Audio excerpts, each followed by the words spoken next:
చేరి వచ్చిన అందరికీ మన ప్రభువును రక్షకుడు అయినటువంటి యేసుక్రీస్తు వారి నామంలో నా శుభవందనాలు తెలియజేస్తున్నాను. ప్రార్థన చేసుకుని వాక్య ధ్యానంలోకి వెళ్దాం. ప్రేమ నమ్మకం కలిగిన మా పరలోకపు తండ్రి, మమ్మల్ని ప్రేమించి మా జీవితాల్లో మా బ్రతుకుల్లో మరి నాయన మరొక దినమిచ్చి ఈ ప్రభుదినాన్ని మేము నాయన నీ సన్నిధిలో చేరి నిన్ను ఎంతవరకు కీర్తనల ద్వారా కీర్తించి నిన్ను ఆరాధించి నిన్ను మహింపరిచి నాయన మరి ఇదిగో నీ మాటలు వినే ఆసక్తి కలిగి నీ సన్నిధిలో కూర్చుని ఉన్న మమ్మల్ని జ్ఞాపకం చేసుకోనండి. గ్రహించుకునే హృదయమును హత్తుకునే మనసును మాకు ఇవ్వండి. విన్న మాటలు విని మర్చిపోయి మోసపోకుండా ఆ మాటలు మా హృదయంలో దాచుకునే ధన్యత ఇవ్వండి. కొద్ది నిమిషాలు నీ వాక్యపు వెలుగులో నడిపించండి. నీ ఆత్మచేత మమ్మల్ని అందరినీ ముద్రించండి. యేసు క్రీస్తు వారి నామం బట్టి వేడుకుంటున్నాము తండ్రి, ఆమేన్. చేరి వచ్చిన వారికి అందరికీ వందనాలు. చదువుకున్న లేఖన భాగం 122వ కీర్తన 1వ వచనము నుండి చదువుకుందాం. మొదటి వచనము చదువుకున్న తర్వాత 6వ వచనానికి వెళ్దాం. యెహోవా మందిరముకు వెళ్ళుదమని జనులు నాతో అనినప్పుడు నేను సంతోషించితిని. మందిరానికి ఎట్లాగా దావీదులాగా మనం ఏం చేయాలండి? చాలా బాధగా వచ్చేవాళ్ళు చాలా మంది ఉంటారు. కనుక ఇక్కడ ఏమంటున్నాడంటే దేవుని మందిరానికి వచ్చినప్పుడు సంతోషం ఎక్కడ కలగాలి? చాలా మంది ఎంజాయ్ అనే మాట ఎక్కడుందంటే ఫిలిప్పీలకు రాసిన పత్రిక 4:4 ఉంది. తీయవసరం లేదు. ఆనందించుడి, మరలా చెప్పుచున్నాను, ప్రభువునందు ఆనందించుడి. దేవుని సన్నిధిలో క్రైస్తవుడికి ఆనందం అండి. దేవునితో ఉన్నప్పుడే ఆనందం. దేవునితోనే మన ఆనందం ఉంటుంది. బయట ఏదో తిరగటమో లేకపోతే దేనితోనో ఫంక్షన్లో వెళ్ళినప్పుడు ఆనందం కానీ క్రైస్తవులకు మాత్రం దేవుని సన్నిధిలో. అదే దావీదు ఇక్కడ అంటున్నటువంటి మాట. యెహోవా మందిరమునకు వెళ్ళుదమని జనులు నాతో అన్నినప్పుడు నేను సంతోషించితిని. అటువంటి స్థితి మన జీవితంలో కూడా మన బ్రతుకుల్లో కూడా కావాలి. ఎప్పుడు వెళ్ళాలి దేవుని సన్నిధిలో, ఎప్పుడు సంతోషించాలి, ఎప్పుడు ఆనందించాలి దేవుని సన్నిధిలో. నాకు ఇంత మేలు చేసిన దేవుని సన్నిధిలో కృతజ్ఞత చెప్పుతూ నేను ఆయన్ని ఆరాధించి ఆయన కీర్తించి ఆయన మాటలిని నేను ఆదరింపబడి నేను దీవింపబడాలి, ఆశీర్వదింపబడాలనే ఆశ ప్రతి క్రైస్తవునికి విశ్వాసకి ఉండవలసింది. 6వ వచనం చూసుకున్నట్లయితే యెరూషలేము క్షేమము కొరకు ప్రార్థన చేయుడి. యెరూషలేము ఆనాడు మరి దావీదు రాశాడు కాబట్టి యెరూషలేము కొరకు చేస్తున్నాడు. ఈ రోజు ఎవరి కొరకు ప్రార్థన చేయాలండి? సంఘము కొరకు ప్రార్థన చేయాలి. ప్రతి వారికి సంఘము సహవాసము కొరకు ప్రార్థన చేయాలి. యెరూషలేము కొరకు ప్రార్థన చేయుడి. యెరూషలేమా, నిన్ను ప్రేమించేవారు వర్ధిల్లుదురు. యెరూషలేమా, సంఘము మాటలు వినాలి. సంఘంలోకి ఎందుకు రావాలంటే ఇక్కడ ఏదో కాలక్షేపం అయిపోయి వెళ్ళిపోవటానికి కాదు ప్రియులారా. ఆయన ప్రేమించినట్లయితే ఆయన మాటలు వినాలి. ప్రేమ అంటే ఏంటంటే ఆజ్ఞానుసారంగా జీవించాలి. ఆయన మాట్లాడతాడు. దేవుడు మాట్లాడిన మాట ఇక్కడ ఎవరు నుంచున్నా ఎవరు ఇక్కడ మాట్లాడుతున్నా వారి మాటలు దేవుని మాటలు. దేవుడు ప్రేరేపించకపోతే ఎవరు నోరు కూడా మెదపలేరండి. నీ నోరు కూడా ఇప్పలేవు. నీ నోటిలోంచి శ్వాస కూడా బయటికి రాదు. గమనించాలి మనం. కనుక మనం ఈ రోజున మాట్లాడుతున్నామంటే దేవుడు ఇచ్చిన కృప అది, ఆయన ఇచ్చిన ఊపిరి అది. కనుక అక్కడ ఏమంటున్నాడంటే యెరూషలేము యొక్క క్షేమము కొరకు ప్రార్థన చేయుడు. యెరూషలేమా, నిన్ను ప్రేమించేవారు వర్ధిల్లుదురు. 7వ వచనం, నీ ప్రాకారములో, నీ సన్నిధిలో, నీ మందిరములో ఏమి కలుగుతుందండి? నెమ్మది కలుగునుగాక. నెమ్మది కలుగునుగాక. నీ నగరులలో క్షేమముండును గాక. నీ యొక్క పట్టణాల్లో క్షేమముండును గాక. దీనివలన క్షేమం ఎలాగొస్తుందండి?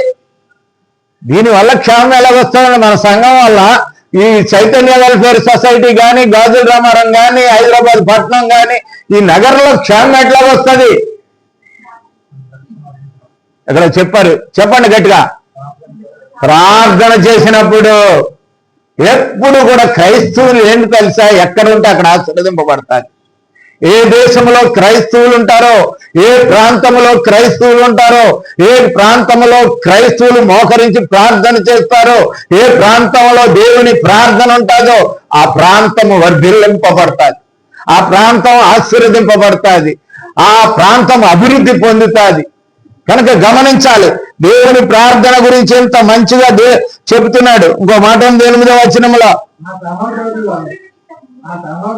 కాదు, నీ నగరులలో క్షేమముండును గాక. తర్వాత నా సహోదరుల నిమిత్తము,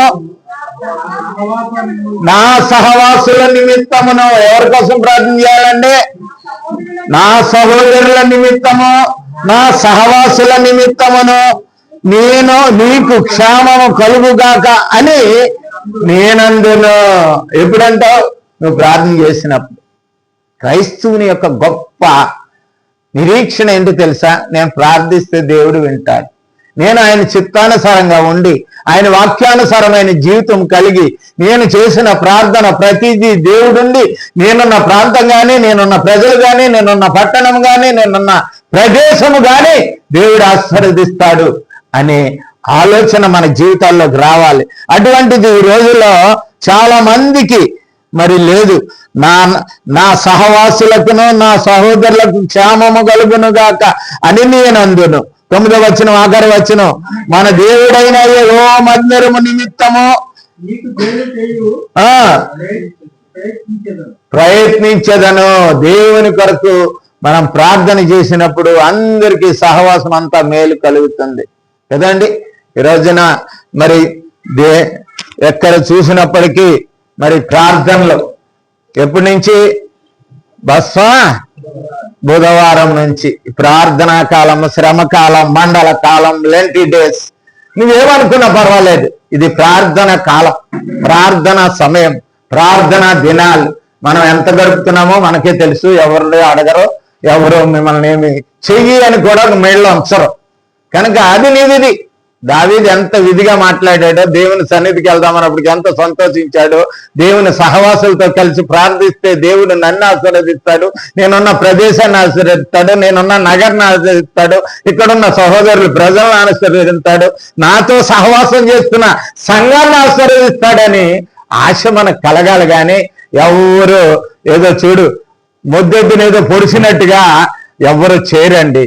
దేవుని వాక్కు నీకు వినపడినట్లయితే తప్పకుండా నీవు దావీదు లాంటి ఆశ కలిగి ఉండాలి, దావీదు లాంటి ఆలోచన కలిగి ఉండాలి, దావీదు లాంటి ఉద్దేశం మన జీవితాల్లో కలిగి ఉండాలి కదండి. ఈ లెంటి డేస్ లో చాలా మంది సంఘాలు మంచి ప్రార్థన చేస్తున్నారు. నేను బసవ బుధవారం గురించి, అట్లాగే మరి బసవ బుధవారం నుండి మరి ఈస్టర్ వరకు 40 దినాలు మరి ప్రార్థనా కాలం. ఎందుకు 40 దినాలు ప్రాముఖ్యత?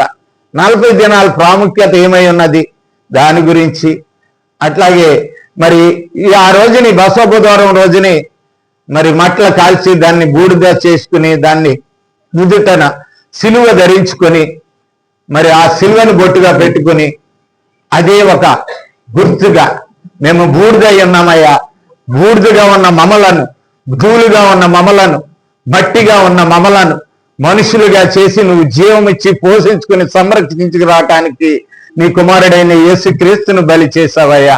మా పాపాలు మా శాపాలు ఇంకా మా జీవితాల్లో పోలేదు, మా బ్రతుకుల్లో ఇంకా ఆ ఉత్సాహము, నూతనమైనటువంటి ఆత్మ ఉద్దేశాలు మా జీవితాల్లో లేవయ్యని మోకరించి ప్రార్థన చేయాలి. కనుక ఖర్జూరపు మట్ట గురించి కూడా మాట్లాడిన ఈ 3 మాటలు మీరు వీడియోలో చూడండి, యూట్యూబ్లో ఉన్నాయి. 3 విషయాలు ఇది నాన్ని ఈ ప్రార్థన. కనుక యెరూషలేము కొరకు ప్రార్థన చేసినట్లయితే ఏం బాగుపడుతుంది అనుకున్నామమ్మా? చెప్పండి ఒకసారి, మీరు నోట్లో చెప్పాలన్నమాట. చెప్పాలి, ఏమేం బాగుపడతాయి? మొదటిది నగరం బాగుపడుతుంది, తర్వాత మనం ఉండే ప్రాంతం బాగుపడుతుంది, తర్వాత సంఘం బాగుపడుతుంది, సంఘ సహవాసులందరూ కూడా బాగుపడతారు. తెలుసా? నువ్వు ప్రార్థన చేసినట్లయితే ఎంత కార్యాన్ని దేవుడు చేస్తాడో తెలుసా? నీ ప్రార్థన విని నువ్వు ఆత్మతో సత్యంతో దేవుని సన్నిధిలో మోకర్జించి కన్నీటి ప్రార్థన ఉపవాస ప్రార్థన చేసినట్లయితే తప్పకుండా ఈ కార్యాలను మీ వల్ల, నా వల్ల, మనందరి వల్ల దేవుడు చేస్తాడు. క్రైస్తవ్యం అది గుర్తించుకోవాలి. క్రైస్తవ్యము ఈ ప్రపంచానికి ఆశీర్వాదకరమండి. క్రైస్తవులంటే ఏదో వస్తున్నాము మన దీవెనలో, మన కుటుంబము, మన పరిస్థితులు అనుకుంటున్నారేమో. ఈ మొత్తం ఈ ప్రాంతం ఉన్నది చూసావా, ఈ దేశాలు ఉన్నాయి చూసావా, ఈ భూమి ఉన్నది చూసావా, ఈ సృష్టికి అన్నిటికీ ఆశీర్వాదం ఎవరు? క్రైస్తవుడే. క్రైస్తవుడు లేకపోతే సురక్షితమైనటువంటి స్థితి లేదు. క్రైస్తవుడు ఈ రోజు వరకు నిలిచి ఉన్నాడు కనుకనే, క్రైస్తవుని ప్రార్థన దేవుడు వింటున్నాడు కనుకనే ఈ ప్రదేశాలన్నీ కూడా సురక్షితంగా దేవుడు కాపాడుతున్నాడు. కష్టాల నుంచి, నష్టాల నుంచి, ఉపద్రవాల నుంచి, భయంకరమైన పరిస్థితులను కాపాడుతున్నాడంటే క్రైస్తవుని యొక్క ప్రార్థన. ఆ ప్రార్థన నీలో లేకపోతే నువ్వు బాగుపడవు కదా, నీ పక్కన్నవాడు బాగుపడదు కదా, నీ సంఘము బాగుపడదు కదా, నీ దేశం బాగుపడదు కదా, నీదేది కూడా నీ చుట్టుపక్కల నీవు ఆ దేవునికే ఒక గొప్ప ముళ్ళులాగా జీవితంలో జీవిస్తున్నావు అన్నమాట. ఆయన నొచ్చుకుంటాడు నీ జీవితం గురించి, నీ బ్రతుకు గురించి హృదయంలో ఆయన బాధపడతాడు. ప్రియ సహోదరి సహోదరుడా, ఈ దినం వాక్య ధ్యానంలో తెలుదాం మనం ప్రార్థన.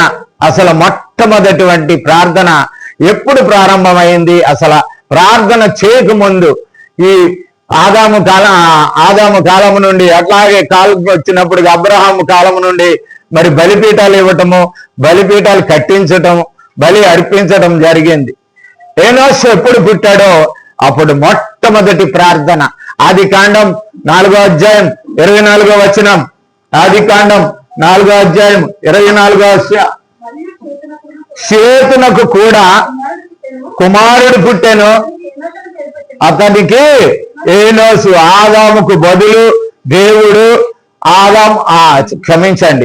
ఆదామునకు దేవుడు మరి ఆదాము పాపము చేసిన తర్వాత తిరిగి మరి అతనికి ఏబేలును బలైపోయిన తర్వాత ఏబేలుకు బదులుగా సేతును దేవుడిచ్చాడు. ఆ సేతుకు కుమారుడు కన్నారు, అతడి పేరు ఏనోసు పుట్టినప్పుడు మొట్టమొదటిసారిగా చదవండి మాటని, ఆరంభమాయను, ప్రార్థన చేయటం ఆరంభమాయను. కనుక అప్పుడు చేసిన ప్రార్థన ఎంతో మంది చేశారు. తర్వాత ఎంతో మంది భక్తులు ప్రార్థన చేశారు. ఆనాటి నుంచి ఈనాటి వరకు రాహేలు చేసింది, మోసే చేశాడు, ఇశ్రాయేలీలు అందరూ చేశారు, యెహోషువ చేశాడు, గిద్యోను చేశాడు, మనోహ చేశాడు, సంసోన్ చేశాడు, అన్న చేసింది, దావీదు చేశాడు, సొలొమోను చేశాడు, ఆసా చేశాడు, యెహోషాపాతు చేశాడు, ఎలీషా, ఏలియా, హిజ్కియా, మనస్సే, యోబు, ఎజ్రా, నెహెమియా, ఇర్మియా, దానియేలు, యోనా, హబక్కూకు ప్రవక్తలందరూ కూడా దేవుని సన్నిధిలో మోకరించి ప్రార్థన చేశారు. వారి ప్రార్థనే ఈ రోజున మరి సంఘము, క్రీస్తు సంఘం ఏర్పడటానికి కారణం. ఆ రోజున వాళ్ళు చేసిన ప్రార్థన ఈ రోజు వరకు ఈ భూమి మీద అది కార్యము చేస్తూ వస్తుంది. గమనించాలి, ప్రార్థన అనేది అసలు మొట్టమొదటిగా ఉపవాస ప్రార్థన అనేది మొట్టమొదటిగా ప్రారంభించింది ఒక్క బైబిల్ నుండే, యూదులు మాత్రమే ప్రారంభించారు ఈ లోకంలో ఉపవాస ప్రార్థన. తర్వాత ఆ ఉపవాస ప్రార్థన ఎక్కడికి వెళ్ళిపోయిందంటే ప్రపంచం అన్ని శాఖలకి, అన్ని మతాలకు కూడా. అన్ని లేఖనాలు చూడండి, ఎన్ని గ్రంథాలు చూడండి, ఎన్ని హైందవ గ్రంథాలు చూడండి, ఖురాన్ చూడండి, ప్రార్థన ప్రారంభించినది బైబిల్లోనే. ఎవరు? యూదులు మాత్రమే ప్రార్థన ప్రారంభించారు. అంతే మాత్రం కాకుండా ఉపవాస ప్రార్థన కూడా ప్రారంభించినది యూదులే ప్రారంభించారు. అక్కడి నుంచి హైందవ సహోదరులు చేయటం మొదలుపెట్టారు, దాని నుంచి ముస్లిం సహోదరులు చేయటం మొదలుపెట్టారు, జైనులు చేయటం మొదలుపెట్టారు. అనేకమైనటువంటి వ్రత దినాలు, ప్రతిష్ఠిత దినాలు, అనేక ప్రత్యేక దినాలు, అనేకమైనటువంటి ప్రత్యేక ఆత్మీయమైనటువంటి సందర్భాలను ఎన్నుకొని మానవుడు ఈ రోజు వరకు కూడా ఉపవాస దినాలు చేస్తూ ఉపవాస ప్రార్థనలు చేస్తూ ఆత్మీయంగా వాళ్ళ బ్రతుకులు కట్టుకోవాలని, దేవునికి ఇష్టలుగా జీవించాలని, దేవుని సన్నిధిలో మేము మరి దేవుని యోగ్యులుగా ఎంచబడాలని ఈ రోజు వరకు అనేకమైనటువంటి జనాలు చేస్తూనే ఉన్నాయి. కానీ మొట్టమొదటిగా ఉపవాస ప్రార్థన ప్రారంభించింది బైబిల్లో యూదుల నుండి మాత్రమే. కనుక మనం ఇక్కడ నేర్చుకోవాల్సింది ఏంటంటే, మనము నేర్చుకోవాల్సింది ఒకటి, ఆనాటి నుండి ప్రార్థన అలా చేసుకుంటూ వస్తూ యేసు ప్రభు వారు మొట్టమొదటిగా ఆయన బాప్తిసం ఎదిగి పెద్దవాడై మరి బాప్తిసం పొందినప్పుడు ప్రార్థన చేశాడు. లోకాసు వార్త 3వ అధ్యాయం 21వ వచనంలో ఒక మాట ఉన్నది చూడండి. లోకాసు వార్త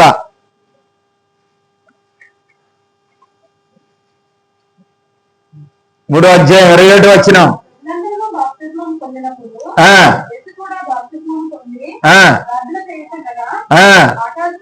అది ఇప్పుడు సందర్భం ఇదే అండి.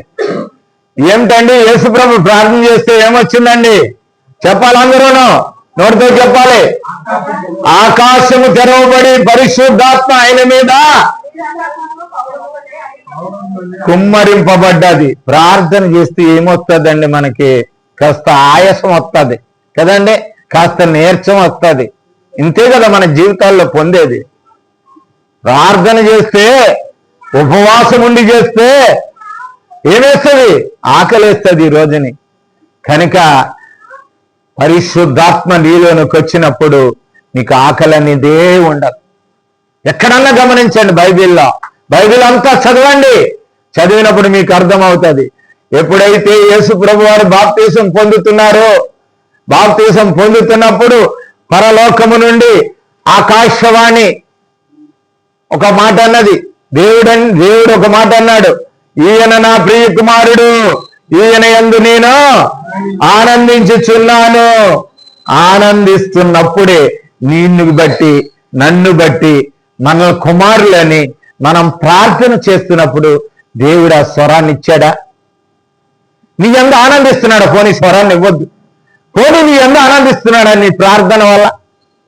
నీకున్నటువంటి ప్రార్థన, నీ ప్రార్థన వల్ల మరి ఇంతవరకు ఏమేమి క్షేమాలు జరుగుతాయో, ఎందరికి నెమ్మది కలుగుతుందో, ఎప్పటికి మేలు జరుగుతుందో మనం విన్నాం. కానీ నీ ప్రార్థన వల్ల మరి కనీసం నీలోనికి పరిశుద్ధాత్మ దిగి వచ్చి నువ్వు మరి రోమీయులకు రాసిన పత్రిక 8వ అధ్యాయం 26వ వచనం లాగిన ఏమున్నది అక్కడ? ఏమున్నదండి? 8:26లో ఏముందండి? ఆత్మయు. నువ్వు ఆత్మతో సత్యంతో ప్రార్థన చేసినప్పుడు తప్పకుండా ఆత్మ నీలోనికి వస్తుంది. ఆత్మ దిగుతాడు నీలోనికి, అభిషేకం చేయబడతావు. నువ్వు నీ ప్రార్థన దేవుడు వింటాడు. విన్నప్పుడు నీ ప్రార్థన ఆశీర్వదిస్తాడు. నువ్వు ఈ సంఘాన్ని ఆశీర్వదిస్తాడు, నీ కుటుంబాన్ని ఆశీర్వదిస్తాడు, నిన్ను ఆశీర్వదిస్తాడు, గణపరుస్తాడు దేవుడు. గమనించాలి మనం. ప్రార్థన ఏదో చాలా రోజులు, ఇప్పుడు చాలా మందికి ఏంటో తెలుసా, 40 దినాల ఉపవాస ప్రార్థన మనం చేయొచ్చా? బైబిల్లో ఉందా? అపోస్తులు చేశారా? యేసుక్రీస్తు వారు చెప్పారా? చాలా క్వశ్చన్లు వేసుకుని మొండి చేసేస్తారు. కడక చేసేది ఏంటంటే చేయకపోవడం. ఎప్పుడైతే మనకి అనుమానాలు ఆలోచనలు వస్తాయో, ప్రార్థనది అది ప్రార్థన ప్రియులారా. ప్రార్థన చేయటానికి నువ్వు ఎవరన్నా చెప్పాలా? నీలో అసలు ఆత్మ లేకపోతే నువ్వెందుకు ప్రార్థన చేస్తావు? నువ్వు ఆత్మీయుడి కాకపోతే దేవుని మాటలు ఎలా వింటావు? దేవుని మాట నీలోనికి వెళ్ళకపోతే ఎలా పని చేస్తుంది? ఎలాగ నువ్వు క్రైస్తవురాలుగా జీవించగలుగుతావు? నువ్వు చెప్పండి, ఒక్కసారి ఆలోచించండి. మనం కారణం ఏంటో తెలుసా? మనం ఆత్మీయంగా ఎదగలేదంటే మనలో ఆత్మ లేదు. బాప్తిసం పొందినప్పుడు ఆత్మాభిషేకం నువ్వు పొందలేదు గనక యేసు ప్రభు పొందాడు. ఆయన ప్రార్థన చేసుకుంటున్నాడు. బాప్తిసం ఇచ్చినప్పుడు పాస్టర్ గారు చెప్తారు, బాప్తిసం ఇచ్చినప్పుడు ఏమని చెప్తారండి? నువ్వు ప్రార్థన చేసుకుని కళ్ళు మూసుకుని ఉండు, పరిశుద్ధాత్మ నీలోనికి వస్తాడని. కానీ మనం ఏం ఆలోచించాం? నీటిలో ములుగుతానేమో, నాకు భయం వేస్తాదేమో, నాకు అదేమో ఇదేమో, ఈ ఆలోచనతో ఉంటాయి. ఎవరైతే ప్రార్థన చేస్తున్నారో ప్రభు కొరకు అప్పుడు పొందవలసింది ఏంటో తెలుసా? పరిశుద్ధాత్మ నాలోనికి రావాలి, పరిశుద్ధాత్మ నన్ను అభిషేకించాలి. తెలుసా? అక్కడ నుండి మొదలండి యేసు ప్రభు వారు అక్కడి నుండి ఆయన ఏకాంత ప్రార్థన మొదలుపెట్టాడు. అభిషేకము ఏం చేస్తుంది? ఆత్మాభిషేకం అంటే నిన్ను దేవుని సన్నిధిలో మోకాళ్ళు నింప చేస్తుంది. దేవుని సన్నిధిలో నిన్ను ప్రార్థన చేయమని బలవంతం చేస్తుంది పరిశుద్ధాత్మ. ఏం చేస్తున్నావు? నువ్వు తింటున్నావు, తాగుతున్నావు, పండుకున్నావు, లే ప్రార్థన చేయి అని అనిపిస్తుంది పరిశుద్ధాత్మ నీకు. నువ్వు బాప్తిసంలో పరిశుద్ధాత్మ పొందినట్లయితే ఏదో టైంపాస్లో స్నానం చేసినట్లయితే నీలో ఆత్మ రాదు. ప్రభువా నాలోనికి దిగిరా, నేను కార్యం చేయాలి. నువ్వు కార్యం చేయి నా పట్ల. నా జీవితమును ఒక ఆత్మీయ జీవితంగా మార్చు. ఇంతవరకు నేను శారీరక జీవితం జీవించాను, ఇంతవరకు ఏదో కాలక్షేపం జీవితం జీవించాను, ఏదో శరీర సంబంధంగా బ్రతకడానికే జీవిస్తున్నాను, కానీ నా వలన నువ్వు ఇన్ని కార్యాలు చేస్తావని నేను అనుకోలేదయ్యా. నా ప్రాంతాన్ని ఆశీర్వదిస్తావా నేను ప్రార్థన చేస్తే? నా సంఘాన్ని ఆశీర్వదిస్తావా? నా కుటుంబాన్ని ఆశీర్వదిస్తావా? నా పరిసరాలు ఆశీర్వదిస్తావా? ఇది నెమ్మది చేస్తావా వీళ్ళకి అనే ఆలోచన నీకున్నట్లయితే ప్రార్థన మాత్రం 40 దినాలు చేయక తప్పదు. 40 దినాలే కాదు, ఈ 40 దినాలు చేసిన తర్వాత మరేదో బట్టలు మార్చుకుని ఎక్కడికో వచ్చిన తర్వాత మామూలు డ్రెస్సులు తీసేసిన తర్వాత మామూలు అయిపోయేలా కాదు. ఇది ఎవరిని ధరించుకున్నారో తెలుసా మీరు? ఎవరిని ధరించుకున్నాడు క్రైస్తవుడు? ఎవరిని ధరించుకున్నారు? యేసు క్రీస్తును ధరించుకున్న ప్రతి వాడు కూడా శక్తిమంతుడే. చాలా మంది క్రైస్తవులు బలహీనులు అనుకుంటారండి. మనం బలహీనులు కాదండి, మనం బలహీనులం కాదు. క్రీస్తు శక్తి మన మీద నిలుస్తుంది. అది ఆ శక్తి నిలవాలంటే పరిశుద్ధాత్మ మనలో ఉన్నదంటే మనము శక్తివంతులమే. మనము యేసుక్రీస్తు శక్తి మనలోనికి వస్తుంది. ఆ శక్తి మనకు సమస్త కార్యాలు చేస్తుంది మన ద్వారా. ఈ లోకానికి ఆశీర్వాదకరముగా ఉంచుతుంది నిన్ను. ఈ లోకమును శాసించగల శక్తి నీకు ఇచ్చింది. నువ్వు ప్రార్థన చేసే విషయంలో అలక్ష్యం చేస్తున్నావు ప్రియ సహోదరి సహోదరుడా, గమనించు. ఆ రోజున యేసు ప్రభు వారు ఏకాంత ప్రార్థన మార్కు సువార్త 1వ అధ్యాయం 35వ వచనం చూడండి. మార్కు సువార్త 1వ అధ్యాయం 35వ వచనం. లేచి ఇంకా చాలా చీకటిగా ఉండగానే రాత్రి నేను 3 గంటలకి ఒక వాక్యం చూసిన. రాత్రి నేను యూట్యూబ్ లో 3 గంటలకి లెగిసిన. నేను బోరేద్దామని లేచినప్పుడు బోరుకు మరి గంట కట్ అయిపోతుందని అప్పుడు ఒక వాక్యం చూస్తున్నాను. నేను 3 గంటల ప్రార్థనకి దేవుని సన్నిధికి చేరుతుందని ఇంతకు ముందు కూడా ఎక్కడో నేను విన్నాను. 3 గంటలకు లెగిసి ప్రార్థన చేయాలని. యేసుప్రభు ఎన్ని గంటలకు లెగిసి ప్రార్థన చేస్తున్నారు? ఇక్కడ పెందల కడనే అంటే వెలుగుకి రాకముందే చీకటి ఉండగానే ఆయన మోకరిస్తున్నాడు. చదవండి. అరణ్య ప్రదేశమునకు వెళ్ళి, అరణ్య ప్రదేశానికి ఎందుకు వెళ్ళాడండి? ఏకాంత ప్రార్థన. యేసు ప్రభు వారి ప్రార్థన గుర్తొచ్చేటప్పటికి ఏం గుర్తొస్తుందండి మనకి? ఒలీవల కొండ గుర్తొస్తుంది క్రైస్తవునికి. యేసు ప్రభు ప్రార్థన ఎక్కడ ఎక్కువ చేశారండి? ఒలీవల కొండ దగ్గర చేశాడు. ఒలీవల కొండ నుండి ఆరోహణమయ్యాడు. ఒలీవల కొండ మళ్ళీ దిగుతాడు ఆయన. నిరీక్షణ క్రైస్తవుడు కలిగి ఉండాలి. తెలుసా? అంటే అర్థం ఏంటో తెలుసా? ఒలీవల కొండకి వెళ్ళాలని మనం అనుకుంటున్నారేమో మీరు. అలా కాదు. ఆయన ఎక్కడ ప్రార్థన చేశాడో ఆ ప్రార్థన ఆయన్ని ఆరోహణం చేసింది.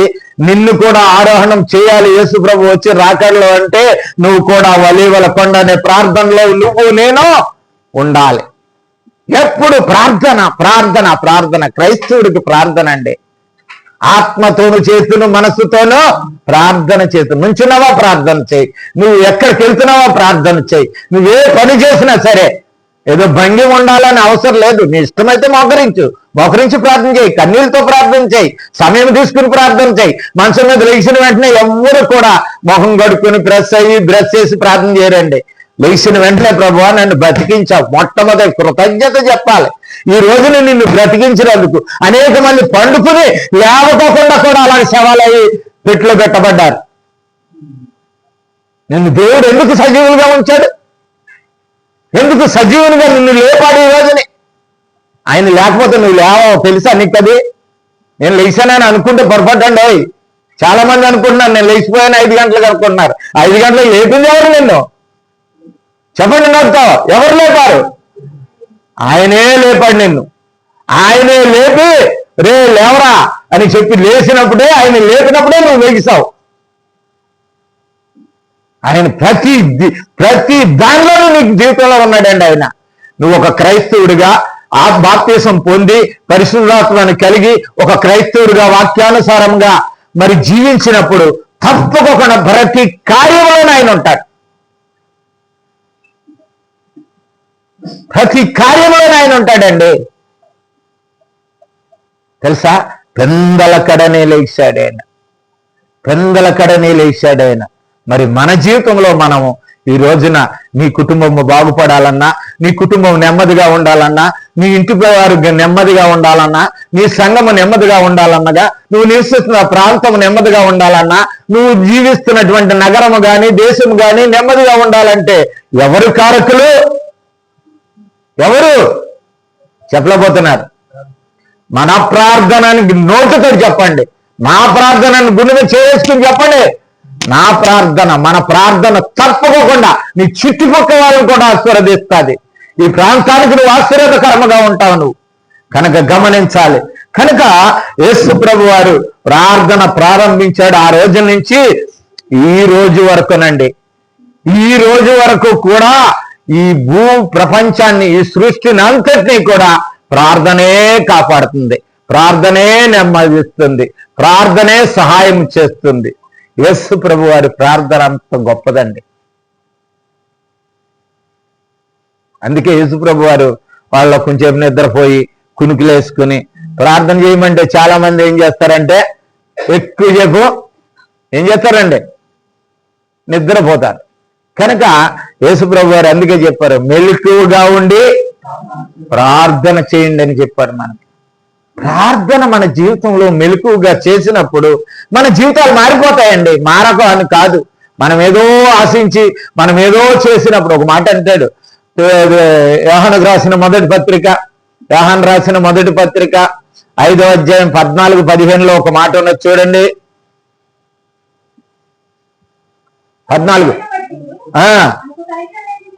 ఆయనను బట్టి మనకు కలిగిన ధైర్యం ఏదనగా ఆయన చిత్తానుసారముగా మనం ఏది అడిగినను ఆయన మన మనవి ఆలకించినని ఎరిగిన ఎడల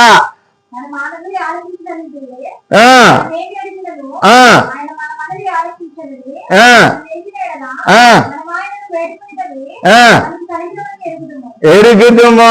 చిత్తానుసారంగా అడగాలి, చిత్తానుసారంగా అడగాలి. కంప్యూటర్ లిస్ట్ కాదు.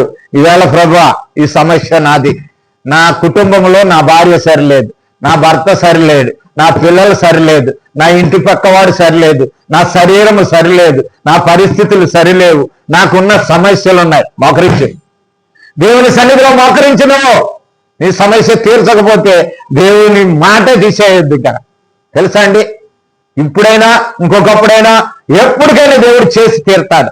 కానీ మనం ఆయన చిత్తానుసారంగా ఉండాలి. చాలాసార్లు మనం పొరపాటు పడుతున్నామండి. ప్రార్థన అనేది ఒక శక్తివంతమైనదండి, శక్తివంతమైనది ప్రార్థన. ప్రార్థనకి ఇవ్వాల్సిన ప్రాధాన్యత నువ్వు ఇవ్వకపోతే ప్రార్థన నీకు ఏ విధమైన ప్రయోజనము లేదు. నీ జీవితంలో ప్రార్థనకి నువ్వు ఇవ్వకపోయినట్లయితే ఏ విధమైన ప్రయోజనం లేదు. అందుకనే ప్రభు యొక్క బోధలను, ప్రభు యొక్క శిక్షలను నీ పిల్లల్ని పెంచమన్నాడు. ఏమిటి ఆయన శిక్షణ అంటే? పెద్దల కడలేసి పిల్లలు మోకరింపజేయండి, లేకండి ప్రార్థన చేసుకోండి, లేకండి ప్రార్థన చేయండి. ఈ దినాన్ని మనల్ని సజీవ లెక్కలో ఉంచాలి. నేర్పాలండి పిల్లలకి, నేర్పాలి మన పిల్లలకి. లేకపోతే మొక్క ఉన్నది మాన్న ఎదిగిపోయిన తర్వాత నాకు ఇంట్రెస్ట్ లేదు డేవిడ్ అంటేనే, అసలు నమ్మకమే లేదంటాడు. తర్వాత నువ్వు నమ్మకం లేకపోతే నువ్వు ఉమ్మైపోయినట్టు నీ జీవితం, నీ బ్రతుకు ఎక్కడున్నది? నీ జీవితంలో నీ పిల్లలకి నేర్పే స్థితి, నీ పిల్లలకి బోధించే స్థితి ఎక్కడున్నది? కనీసం నీకుండాలి కదా. అందుకే ద్వితోపదేశకాండం 6వ అధ్యాయం 6వ వచనంలో ఏమన్నాడండి? ద్వితోపదేశకాండం 6వ అధ్యాయంలో 6వ వచనంలో ఏమన్నాడు చూడండి. మంచి మాట అన్నాడు అక్కడ, మంచి మాట అన్నాడు. నేను నీకు ఆజ్ఞాపించిన ఈ మాటలను మొట్టమొదటి తల్లిదండ్రుల్లో ఉండాలి. తల్లిదండ్రులు కుటుంబాన్ని వంచాలి. కుటుంబాన్ని దేవుని సన్నిధిలో మోకరింప చేయాలి. పిల్లలను మోకరింప చేయాలి. మనకు ఆరోగ్యం ఇచ్చిన, శక్తినిచ్చిన, బలమునిచ్చిన, తిండి ఇచ్చిన, ఆశీర్వాదం ఇచ్చిన, దీవెనిచ్చిన దేవుడే అని నమ్మినట్లయితే ఎప్పుడు సంతోషించాడు దావీదు? ఎప్పుడు సంతోషించాడు? దేవుని సన్నిధిలోకి వెళ్ళినప్పుడు సంతోషించాడు. ఈ సన్నిధికి వెళ్తున్నాడంటే దేవుని ఆశీర్వాదాలు నాకు వస్తున్నాయి, దేవుని ఆశీర్వాదాలు నా కుటుంబం మీదకి వస్తున్నాయి, దేవుని ఆశీర్వాదాలు నా ప్రాంతంలోనికి వస్తున్నాయి, నా దేశానికి నేను ప్రార్థన చేస్తాను. అందుకే అన్నాడు తిమోతికి రాసిన మొదటి పత్రిక 2వ అధ్యాయం 1వ వచనములో,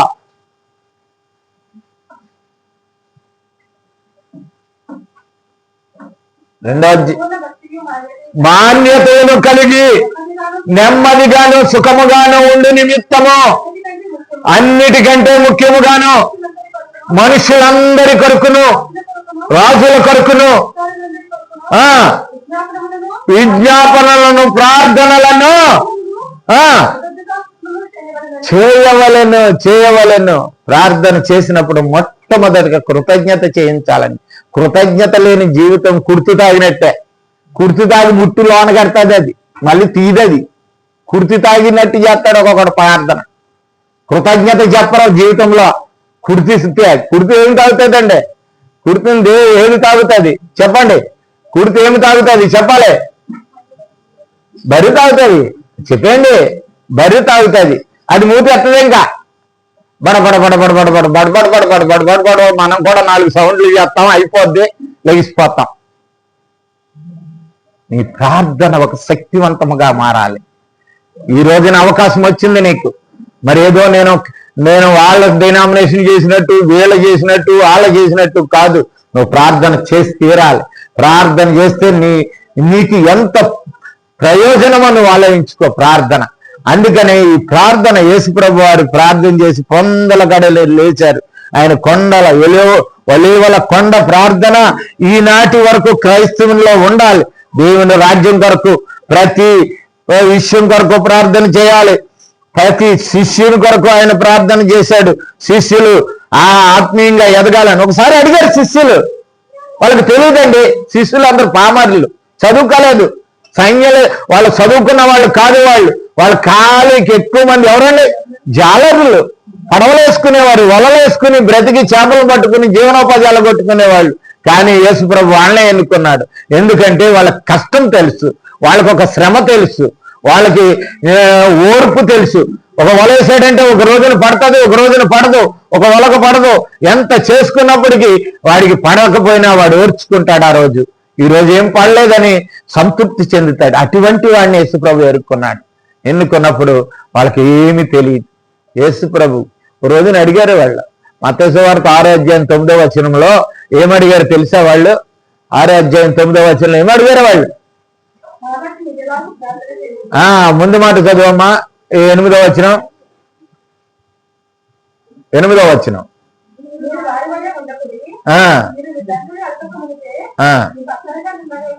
అక్కడ చూడండి, వాళ్ళు అడిగారు, ప్రభువా మేము ఎలాగ ప్రార్థన చేయాలో మాకు నేర్పించమని అడిగారు అక్కడ.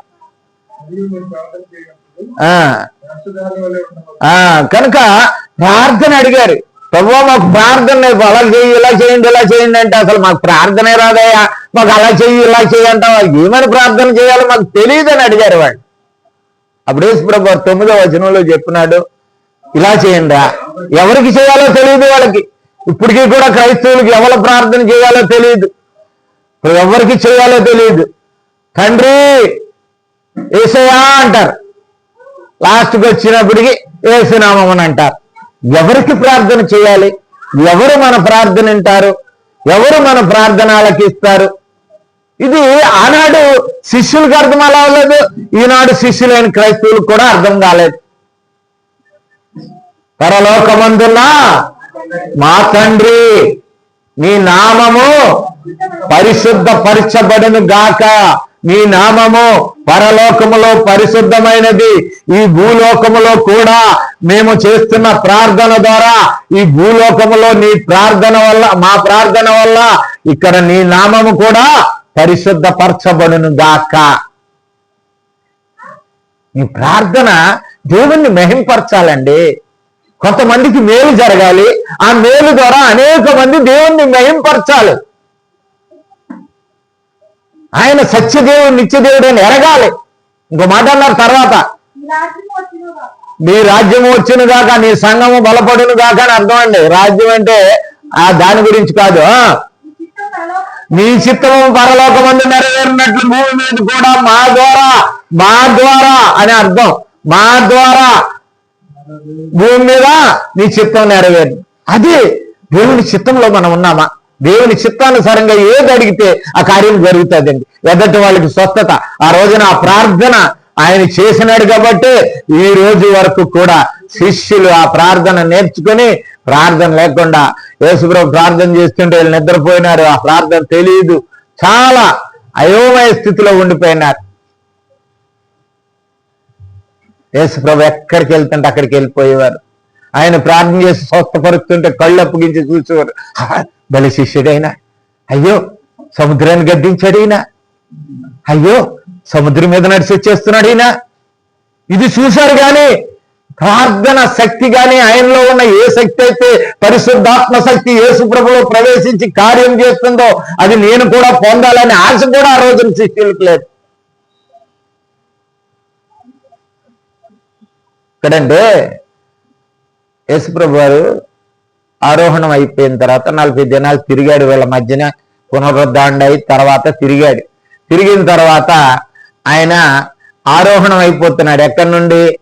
ఒలీవల కొండ నుండి వెళ్ళిపోతున్నప్పుడు ఒక మాట అంటాడు చూడండి. అపోస్తుల కార్యాలు 1:4 అనుకుంటాను, చూడండి.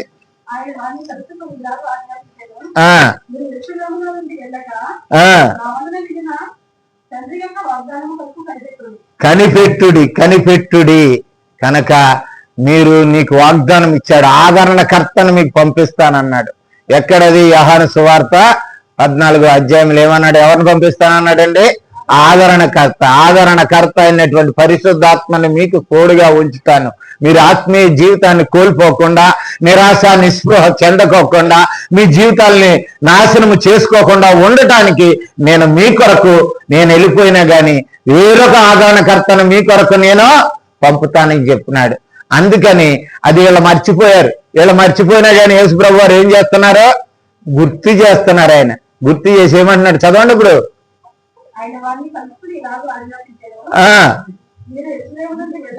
మీరు యెరూషలేము నుండి వెళ్ళక నా వలన ఇందిన తండ్రి యొక్క వాగ్దానము కనిపెట్టుడి, నిరీక్షణ కలిగి ఉండుడి. అది ఎప్పుడు పొందుతామా? మేము ఎప్పుడు ధన్యులవుతామా? ఎప్పుడు ఆశీర్వదింపబడతామా? ఎప్పుడు పరిపూర్ణులవుతామా? ఆత్మీయంగా ఎదుగుదామా అనే ఆలోచన జీవితంలో లేదండి. అదే నీ దేవుని సన్నిధిలో నీ ఇంట్లో తలుపేసుకుని నువ్వు కూడా ప్రార్థన చేయి. పరిశుద్ధాత్మ నీలోనికి వచ్చి కార్యము చేయకపోతే తర్వాత చూద్దాం. మనకు లేదు, ఆ ఏకాగ్రత లేదు. బడబడ 4 మాటలు మా అమ్మను బాగు చేయడు, మా నాయన బాగు చేయి, మాకు ఇంటికి ఇచ్చే, మా ఉద్యోగాలు ఇచ్చే, మా కూడెట్టే, మా కుమ్మెట్టే, ఇల్లు ఇచ్చే, ఇదే కదా మన ఆలోచన కావాలి. అందుకే అన్నాడు ఆయన, మొదట నా నీతిని నా రాజ్యమును వెతుకుడి, తర్వాత మీకు ఏమి కావాలన్నా నాకు తెలుసు. పరలోక తండ్రికి తెలుసు. మొదట నువ్వు ప్రార్థన చేయటమే లేదా? దేవుని మందిరం కొరకు ప్రార్థన చేయు. సంఘం అండి, ఆ రోజున వాళ్ళు చేసిన ప్రార్థన మొత్తం ఈ రోజు వరకు సంఘాన్ని కాపాడుకుంటూ వస్తుందండి. వాళ్ళు కనిపెట్టారు. ఎక్కడ కనిపెట్టారు? యెరూషలేములో కనిపెట్టారు. మేడగదిలో వాళ్ళు ఆ పస్కా పండుగకు వచ్చినప్పుడు మేడగదిలో వాళ్ళు ఆ పస్కా పండుగ అక్కడ ఉన్నారు, విడిదిగా ఆ మేడగదిలో ఉన్నారు. 120 మంది చేరారు. 14వ వచనం చూడండి. అపోస్తుల కార్యములు 1వ అధ్యాయం 14వ వచనం అనుకుంటాను. వీరందరూ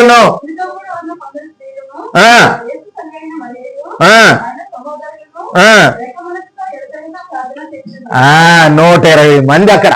వీళ్ళందరూ కలిపి ఎంతమంది అంటే 120 మంది మరి ఆ రోజున ప్రార్థన చేస్తున్నారు. 10 రోజులు ప్రార్థన చేసిన తర్వాత ఆకాశము నుండి పెద్ద మెరుపు వచ్చింది. పెద్ద మెరుపు వచ్చింది. కనుక నీ జీవితంలో కూడా అది వస్తుంది. నువ్వు ప్రార్థన చేయట్లేదు. ఎలా ప్రార్థన చేశారండి? అక్కడ మాట ఉంది, అది చాలా ముఖ్యమైనది. చదవండి మళ్ళీ.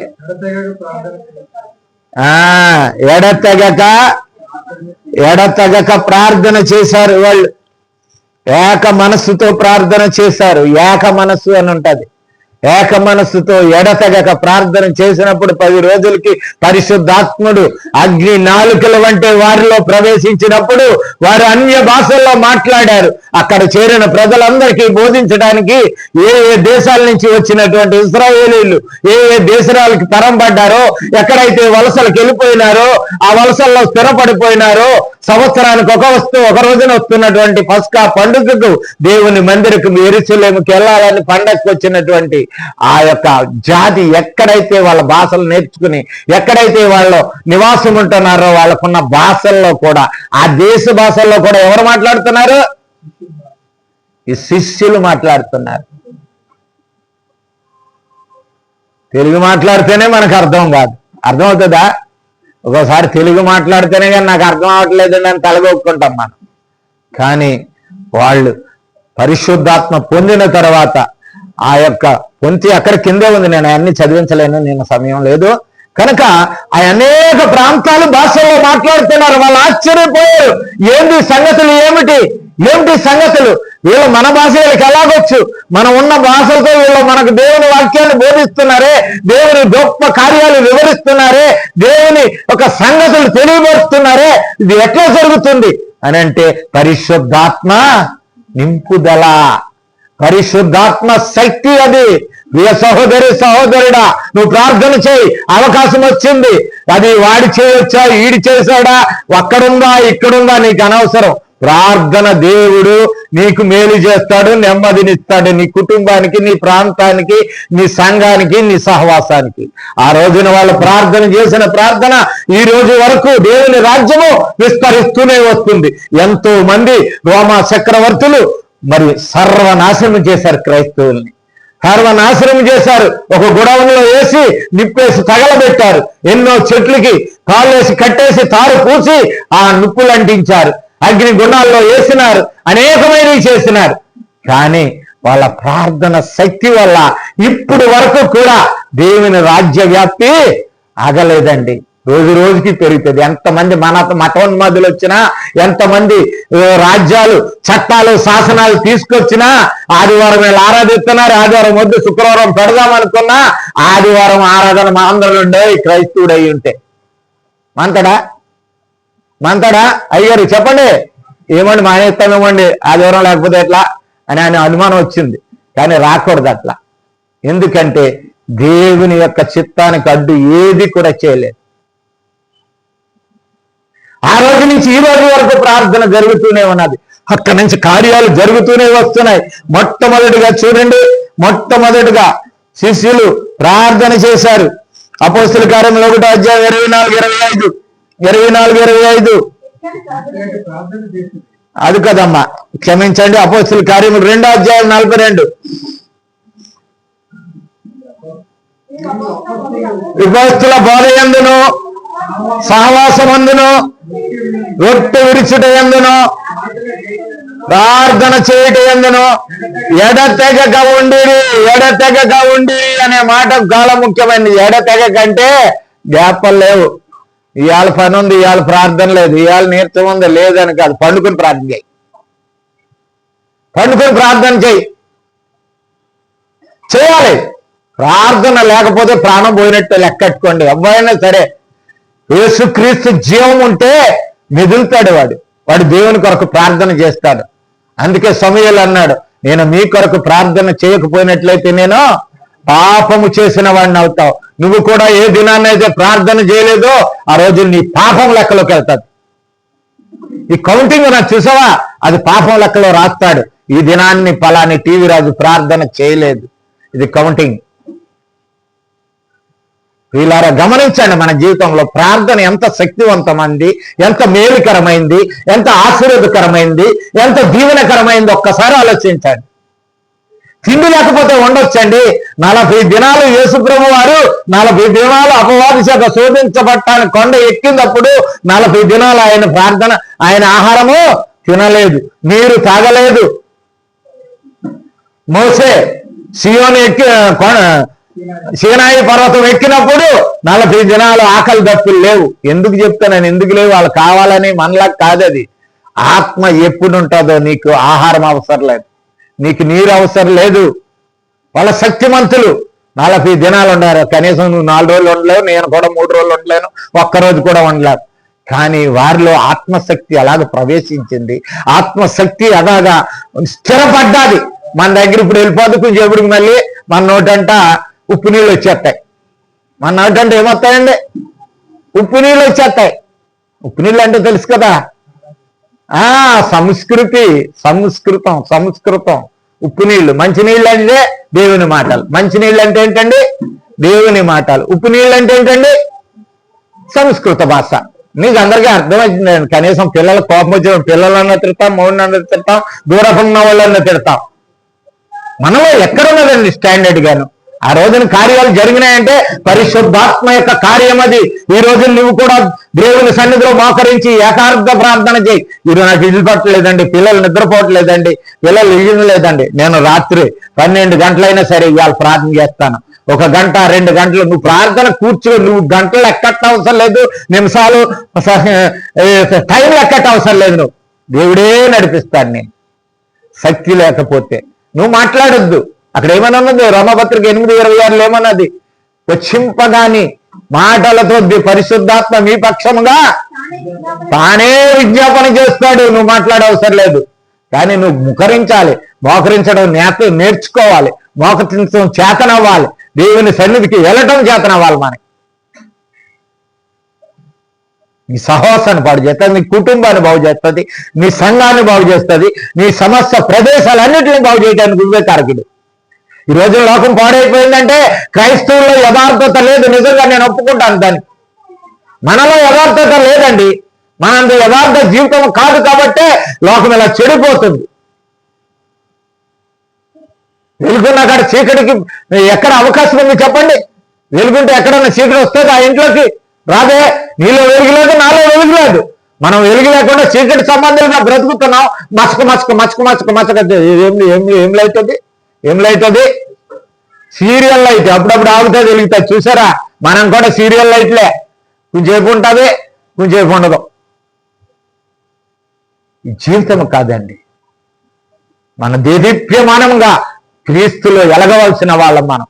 ఆయన లోకమునకు వెలుగై ఉన్నాడు, మనము కూడా లోకానికి వెలుగవ్వాలి.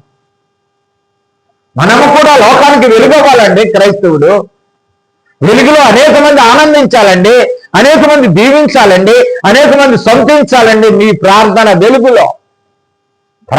వెలుగులో, భక్తులు కొంతమంది సాక్ష్యాలు చెప్పారు. మీరు విన్నారో లేదో? నేను మోకరించి ప్రార్థన చేస్తున్నప్పుడు ఆ రూమ్ లోకి ఏమొచ్చిందంటారు? వాళ్ళు పెద్ద వెలుగు వచ్చింది అంటారు. వెలుగు వస్తుంది నువ్వు ప్రార్థన చేస్తే.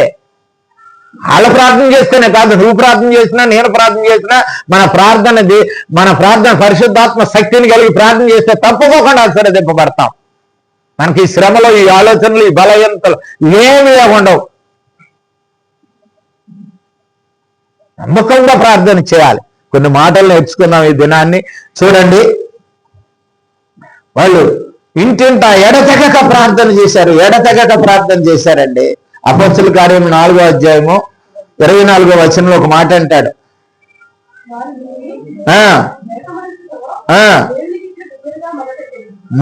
బిగ్గరగా మొరపెట్టారు. 30వ వచనం చదవమ్మా.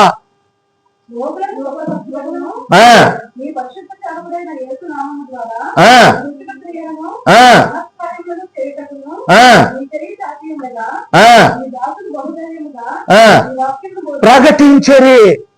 ప్రార్థన చేయాలి, సేవకుడు వాక్యం చెప్పాలి. మా సేవకులందరూ దేవుని మరి విత్తనాలు విత్తాలి, వాక్యము విత్తాలి. సేవకుల కొరకు ప్రార్థన చేయరు, సేవకుల కొరకు ప్రార్థన చేయాలి, సంఘ అభివృద్ధి కొరకు ప్రార్థన చేయాలి. చేయలేకపోతున్నాం మనం. మనకి భారం లేదండి, భారం లేదు, బరువు లేదు. బరువు ఉంటే చేస్తారు. ఆనాడు ఎప్పుడు గుర్తొచ్చింది? 40 సంవత్సరాల తర్వాత గుర్తొచ్చింది ఇశ్రాయేలీయులకి. ఎవరు? దేవుడు 400 సంవత్సరాలు, క్షమించండి, 400 సంవత్సరాల తర్వాత ఈ బాధలు సహించలేక అప్పుడు నీరసిల్లిపోయి అప్పుడు దేవుడు గుర్తొచ్చాడు వాళ్ళకి. వాళ్ళకంటే దౌర్భాగ్యం లేండి మనం, వాళ్ళకంటే ఏమో గొప్పోళ్ళు అనుకుంటున్నామేమో, వాళ్ళకంటే ఇంకా మనకు అసలు రాదు.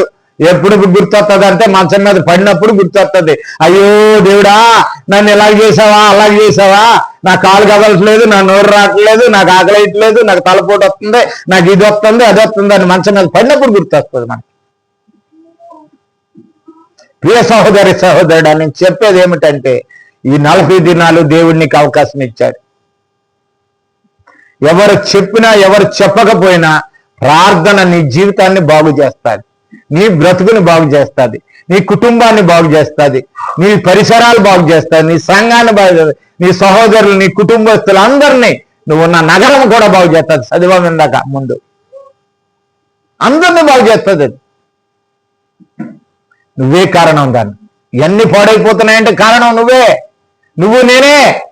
మనమే ప్రార్థన చేయనందువల్ల ఇవన్నీ పాడైపోతున్నాయి.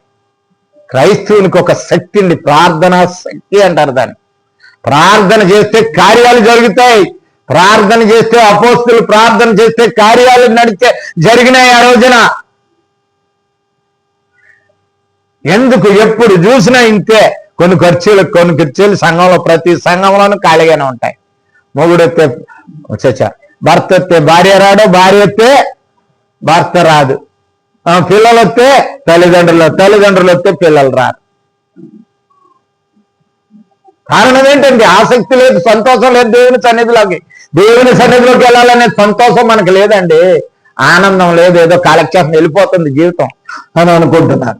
ఇంకా చూడండి, కొన్ని ప్రార్థనలు ఎంత అద్భుతాలు, స్వస్థతలు చేయాలని, ప్రకటించాలని ప్రార్థన చేశారండి. ఇప్పుడు నేను వేడుకునేది ఏంటంటే, సంఘ అభివృద్ధి అవ్వాలి అంటే, సంఘము ఎదగాలి అంటే, సంఘములో ఉన్న విశ్వాసులు ఎదగాలి అంటే, సంఘ సభ్యులు ఎదగాలంటే, సంఘము యొక్క పరిస్థితులు మెరుగుపడాలి ఆత్మీయంగా అంటే ఎవరు కారణమో ఒక్కసారి మీ నోటితో చెప్తే నేను సంతోషిస్తాను.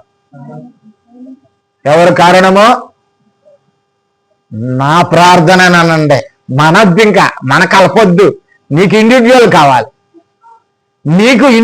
కావాలండి. నా ఏకాంత ప్రార్థన అని చెప్పండి. నా ప్రార్థనే దీన్ని అన్నిటినీ బాగు చేసేది. ఆ పట్టుదల మన జీవితంలో రావాలండి. ఆ జీవితంలో అది వచ్చినప్పుడు తప్పకుండా మనం బాగుపడతాం, అనేక మందికి ఆశీర్వాదకరంగా ఉంటాం. అబ్రహాముని దేవుడు ఆశీర్వదించినప్పుడు, ఆయన మాటకు లోబడినప్పుడు ఆయన నీవు ఆశీర్వదింపబడతావు, నీ వలన భూమి మీద ఉన్న సమస్త జనులను ఆశీర్వదింపబడతారు. నిన్ను ఆశీర్వదించిన దేవుడు ఈ భూమిని ఆశీర్వదించడా? నువ్వు చేసిన ప్రార్థన వల్ల ఈ భూమి అంతా ఆశీర్వదింపబడదా? ఎందుకు మనం బలహీనులైపోతున్నాం?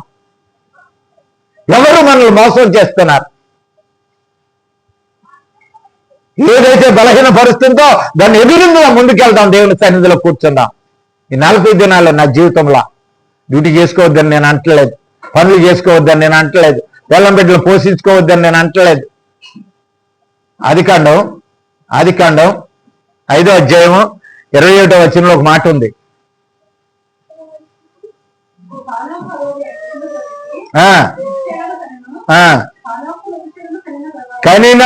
కనిన తరువాత దేవునితో నడుచుచు, అంటే వాడికి సంసారం లేదండి. ఆయనకి 300 ఏండ్లు నడిచాడంటే పిల్లలను కంటూ కూడా. మనకు నడవాలని ఆసక్తి కావాలి.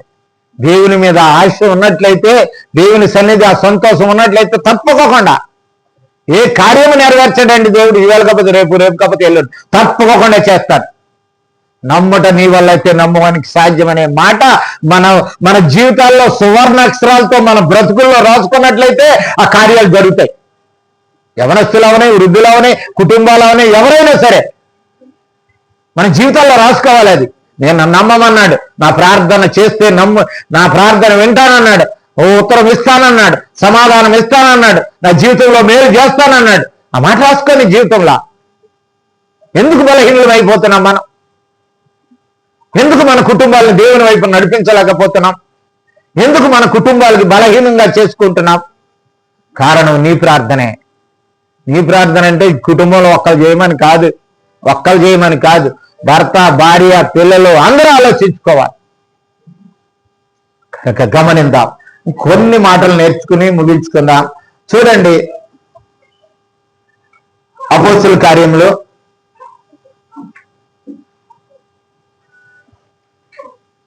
8వ అధ్యాయము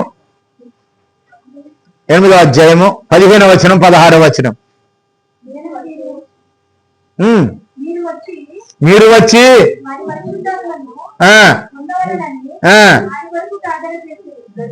పరిశుద్ధాత్మ పొందాలి. ఒకరంటే సంఘంలో ఒకరికి పరిశుద్ధాత్మ లేదు, వారు సరిగ్గా లేరు అంటే ఎవరు బాధ్యత తెలుసా? నేను ఇదే గుర్తు చేయడానికి ఇవాళ ఈ వాక్యాన్ని ఎన్నుకున్నాను. నేను ఎదటి వ్యక్తి బాగోలేదంటే ఎవరు ప్రార్థన అవసరం అండి? మన ప్రార్థన అవసరం.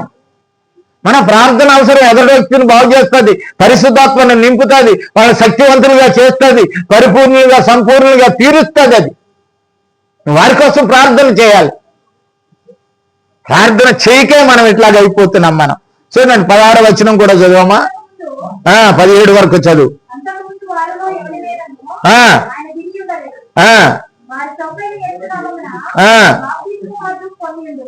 తర్వాత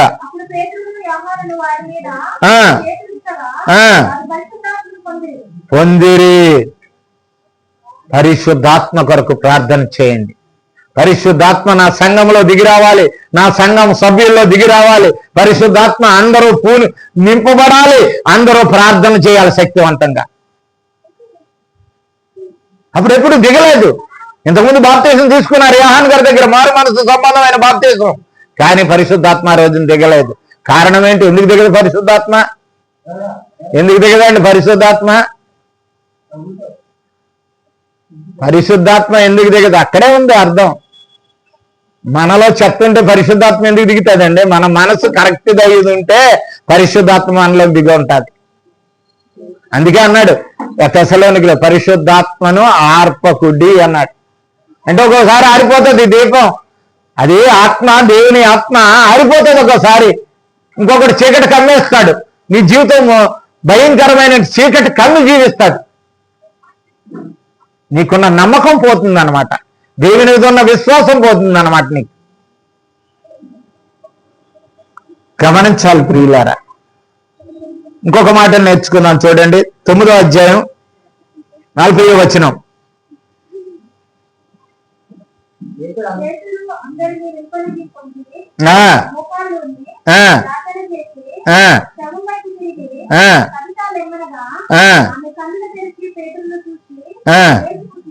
అది ప్రార్థన ఏం చేసిందండి?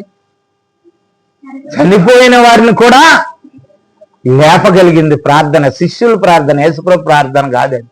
శిష్యులు పేతురు, కవిత లే అన్నప్పటికీ దోర్క, ఆమె పేరు దోర్క అని ఆమె లేచింది. ఆమె కనుక నీ ప్రార్థన ఒకరి జీవితంలో కనీసం ఆత్మీయ స్థితినైనా పెంచగలిగిందా? చచ్చిపోయినోడు లేపలేవులే, నువ్వు నేనన్నా, అంత ఆత్మీయ శక్తి మనకెక్కడదు. కానీ కనీసం జబ్బుబడినోడిని కూడా బాగు చేయలేని దౌర్భాగ్యపు బతుకులు మనవి. జబ్బుబడినోడికి కూడా స్వస్థత పొందలేని స్థితిలో ఉన్నాం మనం. కానీ పరిశుద్ధాత్మనైన వాళ్ళలో పుట్టింప చేయటానికి నీ ప్రార్థన ప్రయోజనకరంగా ఉంటుంది. వారిలో పరిశుద్ధాత్మ జీవం పోచుకుని పరిశుద్ధాత్మ నింపబడి వాళ్ళు కూడా సంఘములో సహవాసంలో నీతో సమానంగా సహవాసంలో ఎదుర్కోవడానికి సిద్ధముగా ఉండటానికి నీ ప్రార్థన అవసరమై ఉంటుంది. గమనిద్దాం. చూడండి, కొర్నేలియసు ప్రార్థన ఏం చేసిందో తెలుసా? మీ అందరికీ తెలుసు. అపోస్తలుల కార్యం 10వ అధ్యాయము 1వ వచనంలో కొర్నేలియసు ప్రార్థన చేస్తుంటే ఎవరు వచ్చారండి? దేవదూతలు దిగి వచ్చినాయండి. చూడండి, నేను 3వ వచనం, అది 2వ వచనం.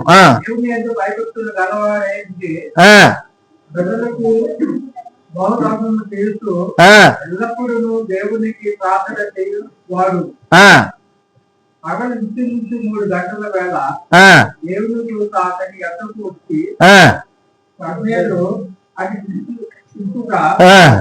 దర్శనమందు అతనికి కనబడింది. దర్శనమందు అతనికి కనబడాడు.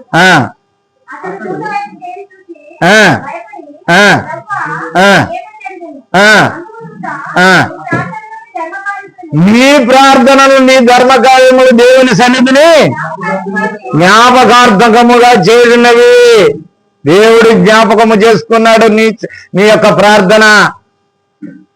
నువ్వు చేస్తే తప్పకుండా జ్ఞాపకం చేసుకుంటా. ఆయన మరిచేవాడు కాదండి. ఈ రోజున చేసావనుకో, ఈ రోజున చేయకపోవచ్చు నీకు కార్యం, ఈ రోజున నీకు మేలు జరగకపోవచ్చు, కొన్ని రోజులు జరగకపోవచ్చు, కానీ దేవుడు మాత్రం మర్చిపోయేవాడు కాదు. నీ ప్రార్థన విన్నాడు ఆయన, జ్ఞాపకార్థంగా ఆయనకున్నది. ఏదో ఒక రోజు ఆ ప్రార్థనకు ఉత్తరము దయచేస్తాడు. తెలుసండి, 91వ కీర్తనలో 91వ కీర్తనలో 16వ వచనంలో ఒక మాట అంటాడు. 16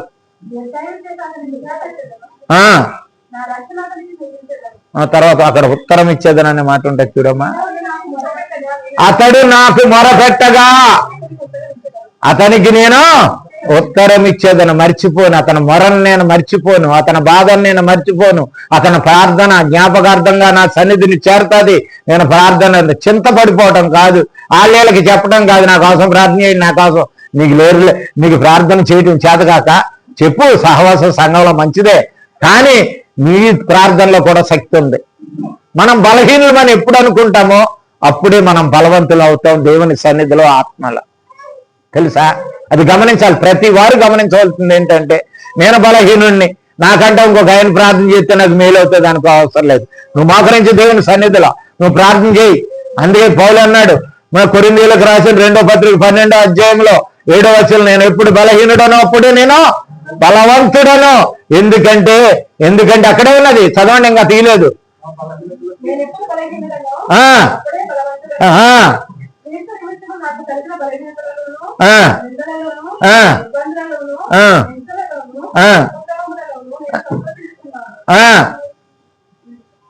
క్రీస్తు శక్తి నా మీద, నీ కృప నాకు చాలును. 9వ వచనం, బలహీనత యందు నీ శక్తి పరమని. ఏ శక్తి అది చెప్పండి మీరు? ఏ శక్తి? ఆత్మశక్తి అండి. పరిశుద్ధాత్మ లేకపోతే ఎవడో ప్రార్థన చేయలేడు, పరిశుద్ధాత్మ లేకపోతే తప్పులు ఒప్పుకోలేడు, పరిశుద్ధాత్మ లేకపోతే ఒక క్రీస్తుని ఒప్పుకోలేడు. క్రీస్తుని ఒప్పుకోలేండి పరిశుద్ధాత్మ లేకపోతే ఎవడనో. పరిశుద్ధాత్మ శక్తి నీలోనికి రావాలి. ఆ రోజున అపోస్తలులకు పాస్కా పండుగ రోజున దిగినట్టు పరిశుద్ధాత్మ ఈ రోజు నీకు నాకు ఎందుకు దిగవు? నువ్వు ఆసక్తి కలిగి ప్రార్థన చేయట్లేదు, ఏక మనసుతో ప్రార్థన చేయలేదు. ఏక మనసు అంటే నా పక్కోళ్ళు కలవటం కాదు, ఏక మనసు అంటే ఒకే మనసు దేవుని మీద పెట్టుకుని కదండి ప్రార్థన చేయటానికి. మనం మోకరించామనుకోండి, మొత్తం అన్ని ఊరి సంగతులు అన్నీ వస్తాయి. ఎప్పుడైనా చూడండి, ప్రయత్నించండి మీరు. చాలా విషయాలు జ్ఞాపకం చేసుకుంటాం మనం, కానీ అది ఏక మనసు కాదు. ఏక మనసు ఎవరిని జ్ఞాపకం చేసుకోవాలి? ప్రభువుని ఒక్కరిని జ్ఞాపకం చేసుకుంటే అది ఏక మనసు ప్రార్థన అవుతుంది. ఏక మనసులో ప్రార్థన చేసినప్పుడు తప్పకుండా కార్యం చేస్తాడు ఆయన. ఇంకా అనేక మాటలు మరి చెరసాలలో ఉన్నప్పుడు అపోస్తలుల కార్యం 12వ అధ్యాయం 5వ వచనం చూడండి. 12వ అధ్యాయం 5వ వచనం కొన్ని మాటలు చూసుకుని, అచ్చాశక్తితో. అచ్చాశక్తి అంటే దేని మీద ఆసక్తి అండి? ఈ దేని మీద ఆసక్తి చెప్పాలి, వివరించుకోండి. దేని గురించి ఆసక్తి? దేని గురించి ఆసక్తి? దేని గురించి ఆసక్తి చెప్పండి? దేని గురించి ఆసక్తి? దేని గురించి అండి ఆసక్తి? చెప్పట్లేదు. పేతురుని దేవుడు విడుదల చేయాలనే ఆసక్తి, అది కార్యము జరగాలనే ఆసక్తి, ఆయన స్వస్థపరచబడాలనే ఆసక్తి నీలో ఉన్నట్లయితే తప్పకోకుండా ఆ కార్యం జరుగుతుంది. అది వాళ్ళ ఆసక్తి ఏంటో తెలుసా? బంధింపబడినటువంటి పేతురు విడుదల కావాలని రూమ్లోకి వెళ్ళి తలుపులు వేసుకుని ప్రార్థన చేస్తున్నారు. వాళ్ళు నీకున్న సమస్యలు, నీకున్న బాధలు, నీకున్న దుఃఖాల్లో నువ్వు దేవుని కొరకు ప్రార్థన చేయి. ప్రార్థన చేయి. నువ్వు ప్రార్థన చేసినప్పుడు తప్పకుండా దేవుడు నీకు ఆ యొక్క కార్యాన్ని చేసి చూపెడతాడు. ఆ కార్యం జరుగుతుంది తప్పకోకుండా. ప్రార్థన చేయకపోవటమే. కనుక ఆ రోజున చెరసాలలో ఉన్నటువంటి బంధింపబడినటువంటి పేతురు యొక్క సంఖ్యలు వాటికి అవే ఏమైపోయినాయండి? విడిపోయినాయి. తలుపులు వేసుకుని ఆ పక్కనే ఈ పక్కనే రానువారు అనేటువంటి భటులు ఉన్నవాళ్ళు కళ్ళు అలాగే ఉన్నాయి, అలాగే కనపడుతుంది. కానీ వెంటనే ఏమైపోయినాయి? చెరసాల తలుపులు ఏమైపోయినాయి? తెరుచుకున్నాయి. ఎన్ని కార్యాలు జరిగినాయండి? సంఘం ప్రార్థింతే, ఇక్కడ సంఘం ప్రార్థింతే ఎన్ని కార్యాలు జరిగాయండి? ఆయన సంఖ్యలు విడుదలైపోయినాయి. ఆయనకి ఎవరికీ కనపట్టలేదు. ఆయన వస్తున్నాడు, నడిచి వచ్చాడు, తలుపు దగ్గరికి వచ్చిన వెంటనే తలుపులు తెరుచుకున్నాయి. ఆయన విడుదల పొంది బయటకు వచ్చాడు. అన్ని మరి వెంటనే వాళ్ళ దగ్గరికి వచ్చాయి. నీవు నేను ప్రార్థన చేస్తే నీ సంఘంలో కార్యాలు అదవ్వా? నీ సంఘంలో కుటుంబాలు అభివృద్ధి అవ్వా? నీ సంఘంలో ఉన్న వాళ్ళకి స్వస్థత దొరకదా? నువ్వు నేను ప్రార్థన చేస్తే బలహీనులు బలపరచబడరా? కార్యాలు జరగవా? ఎందుకు కార్యాలు ఆగిపోతున్నాయంటే నువ్వు ప్రార్థన ఏక మనసుతో ఏకాత్మతో ప్రార్థన చేయట్లేదు. పరిశుద్ధాత్మతో యేసుక్రీస్తు కలిగినటువంటి ఆ మనసు కలిగి ప్రార్థన చేద్దాం. తప్పకుండా 40 దినాల అవకాశం అదే నీకు ఇచ్చాడు. ఉపయోగించుకుంటే ఉపయోగించుకోలేకపోతే వ్యర్థమైపోతాం. నా సమయంలో ఏ సమయం దొరికితే ఆ సమయం, ఏ సమయం దొరికింది, ఎప్పుడు దొరుకుతుంది నాకు సమయం? నేను డ్యూటీకి వెళ్ళాలి, పిల్లలు చూసుకోవాలి, వంట చేసుకోవాలి, ఇవన్నీ ఆయన నిన్ను అడగలేదు. అవన్నీ సమయం ఇస్తాడు. అన్ని జరుగుతూనే ఉంటాయి. కానీ ఆయన కార్యం జరగటానికి నువ్వు ప్రార్థన చేయి.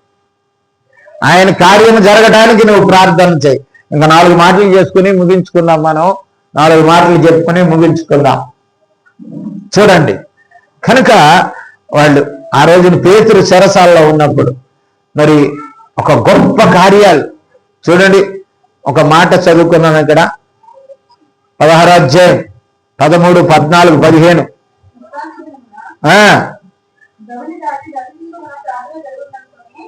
ఎక్కడ పడితే అక్కడ ప్రార్థన చేశారండి వాళ్ళు. ఎక్కడ పడితే అక్కడ ప్రార్థన చేశారు వాళ్ళు. నదీ తీరంకి వెళ్ళారు వాళ్ళు విశ్రాంతి దినాన్ని. సముద్రం గొడ్డున వెళ్ళి సముద్ర ఒడ్డున మన వాళ్ళు ఏమంటారండి? పేరు రావట్లేదు మీకు. ఏమంటారు? సముద్ర ఒడ్డున ఏమంటారని తెలీదా? బీచ్ అంటారు. ఏమంటారా ఇంగ్లీష్లో? బీచ్కి దేనికి వెళ్తాం మనం? సరదాకి వెళ్తాం మనం. వాళ్ళు ఎక్కడ ప్రార్థన చేస్తున్నారు? గమనించండి, ప్రార్థన యొక్క గొప్ప ప్రాముఖ్యతను వాళ్ళు ఎరిగారు కాబట్టి వాళ్ళు ప్రార్థన చేస్తున్నారు. ప్రార్థన యొక్క గొప్పతనం, దాని శక్తి మనం ఎరగలేదు. మనం ఆహ్లాదానికి ప్రతిదీ చేస్తున్నాం. వాళ్ళు అక్కడ కూడా ప్రార్థన చేశారంట. చదవండి, ఇంకా 2 మాటలు ఉన్నాయి.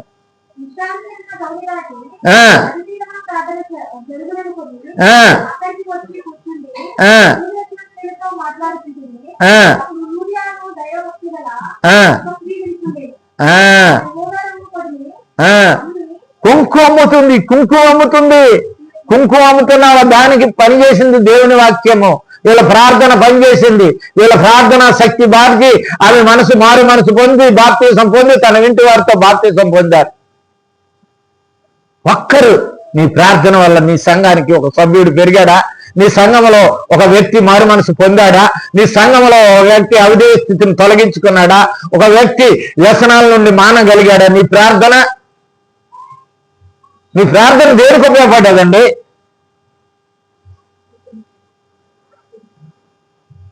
ఆనవాయితీ ప్రార్థన కాదండి. కొన్ని మాటలే చెప్తాను, తర్వాత ఎప్పుడైనా ప్రార్థన గురించి ఒక అంశం పెట్టాలనుకుంటున్నాను, అప్పుడు అన్నీ చెప్తాను. నేను ఇవన్నీ చెప్తాను, ఒక్కొక్క దాని గురించి వివరించి చెప్తాను నేను.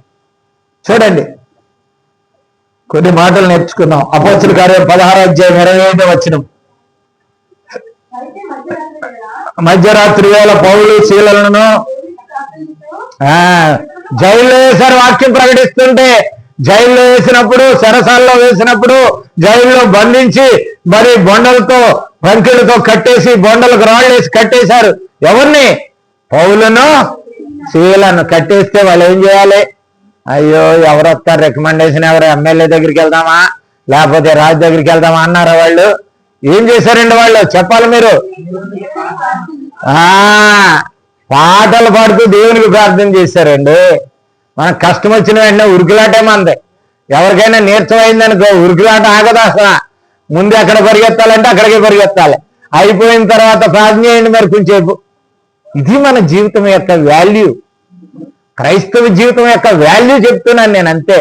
మిమ్మల్ని ఏదో అంటలేదు నేను. మన వాల్యూ అంతవరకు ఉంటుంది. వాళ్ళు ఏం చేసినారు? వాళ్ళు బంధించేశారు కనుక ఎవరిని స్తుతిస్తున్నారు? వాళ్ళు దేవుని స్తుతిస్తున్నారండి. వాళ్ళు బంధింపబడ్డారు. వాళ్ళు బొండాలని పెద్ద పెద్ద బొండాలు బొండాలంటే రాళ్ళు, ముద్దులు కట్టేసేవారు వాళ్ళని, సంఖ్యలు పెట్టి కట్టేస్తే వాళ్ళ పాటల ద్వారా దేవునికి ప్రార్థన చేస్తూ కీర్తనలు పాడుతున్నారు మధ్యరాత్రి. ఏమైందో తెలుసా?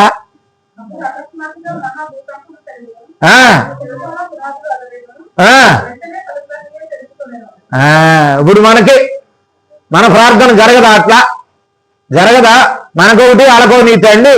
నీతి యావత్తు ఏకరీతిగా ఉంటుందండి. మనకు కూడా జరుగుతుంది. మన జీవితంలో ఎక్కడ బొండల్లాగా ఉన్నాయో, ఎక్కడ సంఖ్యల్లాగా ఉన్నాయో, ఎక్కడ విడుదల లేని శక్తి ఉన్నదో, ఎక్కడైతే మన జీవితాలని నష్టపరిచే క్రియలు జరుగుతున్నాయో మన కుటుంబంలో, దాని విడుదల కొరకున్న మా నాన్న, మా అమ్మ, లేకపోతే మా బాబా, మా పక్కోళ్ళ, మా అన్నదమ్ముల, నా కొడుక, నా భర్త, నా కొడుక ఎవరున్నారు బొండలో, ఆ బొండ కొరకు నువ్వు ప్రార్థన చేయి. ఆ యొక్క సంఖ్యల కొరకు ప్రార్థన చేయండి. 40 దినాలు నీకు అవకాశం ఇచ్చాడు దేవుడు. 40 దినాలేనే కాదు, ఈ 40 దినాలే నీకు ఏర్పాటు చేసుకోవటానికి ఒక అవకాశం హెచ్చరిస్తున్నాడు. అందుకే ఈ 40 దినాలు యేసుప్రభు చేసిన ప్రార్థన ఈ రోజు వరకు నిన్ను కాపాడుతుంది. చూడండి, ప్రార్థన దీర్ఘకాలము నిన్ను కాపాడుతుంది. దీర్ఘకాలము నీకు ఆయుస్నిస్తుంది. దీర్ఘకాలము నిన్ను, నీ కుటుంబాలను కాపాడుతుంది. ఆ రోజున దావీదు చేసిన ప్రార్థన ఆయన వంశంలో అందరికీ ఉపయోగపడ్డది. యాకోబు చేసిన ప్రార్థన ఆ వంశం అంతా ఉపయోగపడ్డది. ఈ రోజు నువ్వు చేసే ప్రార్థన నీ కుటుంబానికి, నీ పిల్లలకి ఎందుకు ఉపయోగపడదు? కారణం మనము చేయలేకపోతున్నాం. ప్రార్థన చేయలేకపోతున్నాం. అంత 2 మాటలు ముగించుకుందాం. చూడండి, అపోస్తుల కార్యాలు 20వ అధ్యాయము 35-36.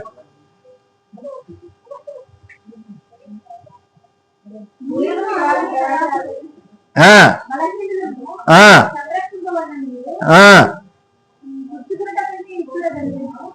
35 నుంచి చదవమ్మా.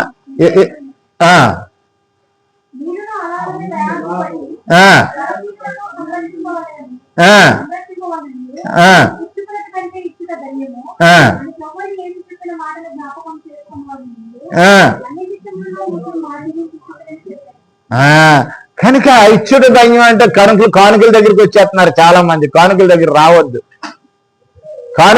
రావద్దండి. అసలు కానుకలనే దేవుని సన్నిధిలో మాటలేమి లేదు. నీ మనసుకినే కానుకలకి సంబంధం అండి. ఎవరైనా సరే నేను చెప్తున్నా, నేను ఏ పాస్టర్ ఏం చెప్పినా పర్వాలేదు కానీ, నన్ను ఏమనుకున్నా పర్వాలేదు కానీ, ప్రతి దానికి డబ్బును ముడేస్తున్నారు. జీవితాలు సుఖాన్ని, సంతోషాన్ని ముడేస్తున్నారు.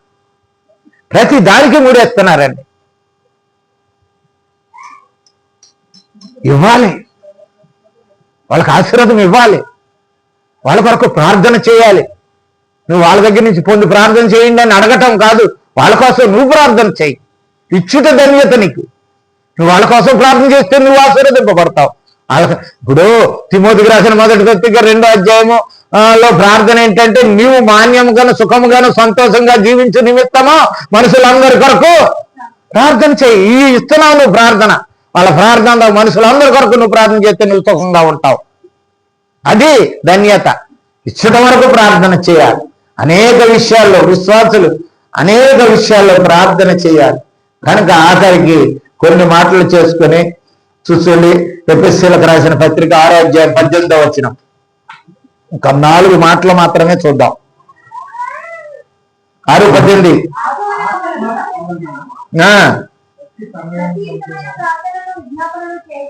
చేయొచ్చు. ఆ విషయమై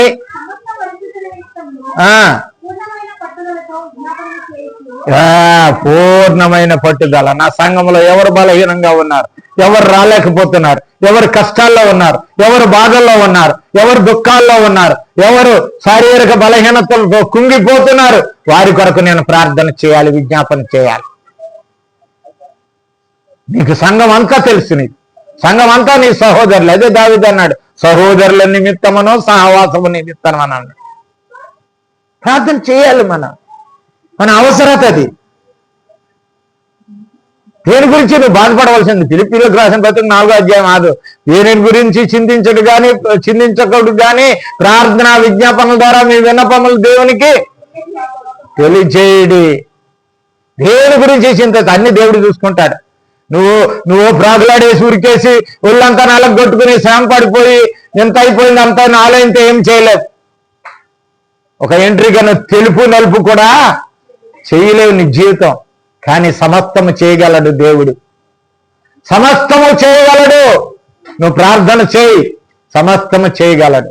నువ్వు ప్రార్థన లోపం నీలో ఉన్నట్లయితే నీ జీవితంలో కానీ, నీ సంఘం కానీ, నీ కుటుంబం కానీ, నీ పరివారం కానీ ఎవరు ఆశీర్వదింపబడరు. నీ ప్రార్థన సమస్తాన్ని ఆశీర్వదిస్తాడు. మోకరించి వ్రత దినాలు ఏర్పాటు చేసుకో. ఈ 40 దినాలు నేను ఎందుకు చేయకూడదు? అనేక మంది చేస్తున్నారు, వారిలో నేను కూడా చేరుతాను. నా ఇంట్లో నేను ప్రార్థన చేస్తాను. నా భర్త పండుకున్నప్పుడు, నా పిల్లలు పండుకున్నప్పుడు, అందరూ పండుకున్నప్పుడు లెగిసి నేను ప్రార్థన చేసుకుంటా. ఎందుకు నీకు ఆ మనసు రావట్లేదు? చూడు, నీ ప్రార్థన కార్యాలు నువ్వు చూస్తావు. నీ ప్రార్థన వల్ల మేలు చూస్తావు నువ్వు. ఆఖరిగా తెసలోనికి రాసినటువంటి మొదటి పత్రిక 5వ అధ్యాయం 16-18.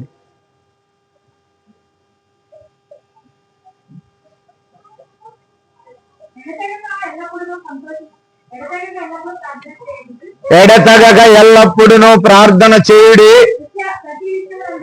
ప్రతి విషయమునందును కృతజ్ఞతాస్తుతులు చెల్లించుడి. ఇలాగు చేయుట దేవుని చిత్తము. అంటే ఏంటండి? యేసుక్రీస్తు నందు అనే మాట ఏంటండి? చెప్పలేదు, వివరించేసి ముగించేసుకున్నాం. ఏంటి? యేసుక్రీస్తు ప్రతి దానికి కూడా ఏం చేశాడండి? చెప్పాలి మీరు. ప్రార్థన చేశాడు. ఏం చేశాడు ఆయన? ప్రతి విషయము. లాజరు లేపినప్పుడు ప్రార్థన చేశాడు, ఎక్కడైనా ప్రార్థన చేశాడు. ఆయనలాగా మీరు చేయాలని మీ చిత్తం అంటున్నాడు.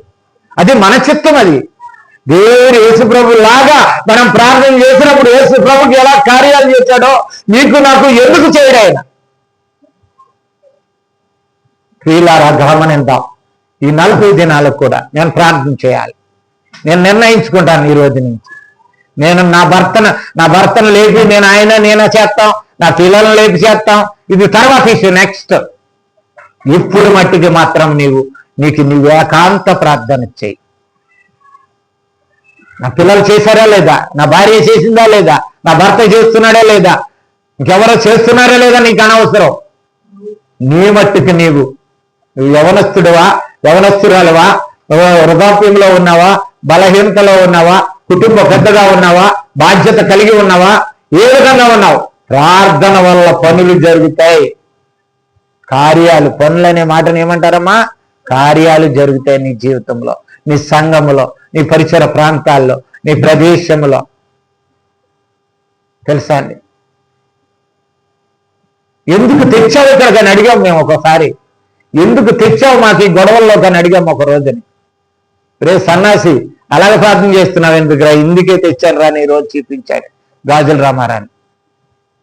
వచ్చినప్పుడు అడవి ప్రాంతం, అడవి జంగిలు ఇది.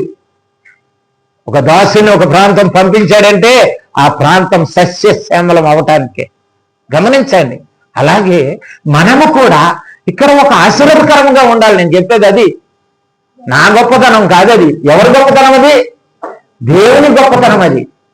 కనుక మనముగా చేసిన ప్రార్థన ఈ ప్రాంతానికి అందరికీ ఆశీర్వాదకరంగా ఉండాలి.